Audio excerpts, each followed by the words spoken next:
અલી એ હું કહું છું તમને સોના વિશે કોઈ ખબર પડી? હવ લેડા ઢારી વિશે તો કોણ નહીં જાણતું, હમણાં તો કોકના ફટફટ્યા ઉપર બેહીન જાય. અરે ગદ્દી, હું એ સોનાની વાત નહીં કરતી, હું હોનાની વાત કરું છું.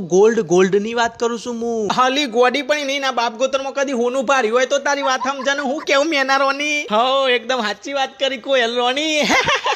ઓછું જોર કરો, ઓછું મારી માયો. હા અલી પણ મેં હોભર્યું છે હોનું છે કે 1 લાખ રૂપિયા સુધી જવાનું છે. અરે તેજી હોભર્યું છે ને એ હોય 100% સાચું હોભર્યું છે. અરે હું તો કહું છું કે આપણે આપણા આદમીઓ જોથી પૈસા લઈને અત્યારથી ઘણું બધું હોનું લઈ લઈએ ને, કા હોનાનો ભાવ છે કે આપણા આડી જાય ચોક, તો આપણે હોનું લેવા સીડી મૂકીને જવું પડે.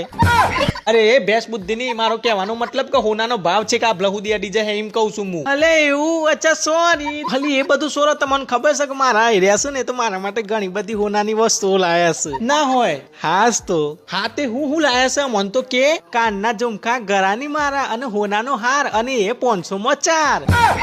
ખાલી 500 માં? હા એ તો માર્કેટમાં મારો આની મોટી મોટી ઓળખાણો ખરી ને એટલે સસ્તામાં મળી જાય. અરે પણ હું કહું છું તારો આદમી તારા દાગીના વારંવાર હોની જોડે લઈ જાય છે? હા અમારા આઈડિયા લઈ તો જોઈ છે. અને હું એ હોની વારંવાર ઓના ઉપર પોણીએ ચરાવે છે? હા એવું કરે તો છે, પણ તને કઈ રીતે ખબર આ બધું? ઓ તારી હાહુનું ચાકડા છે, તારા આદમીએ તને ઉલ્લુ સમજીને બાબાજીનો ઠુલ્લુ પકડાઈ દીધો છે. મતલબ એ જ કે બધા દાગીના નકલી છે ને બધા બગસરાના છે. અરે હું લૂંટાઈ જઈ. બકા રોય ના, અત્યારે બધા જોડે અમત થતું હોય છે.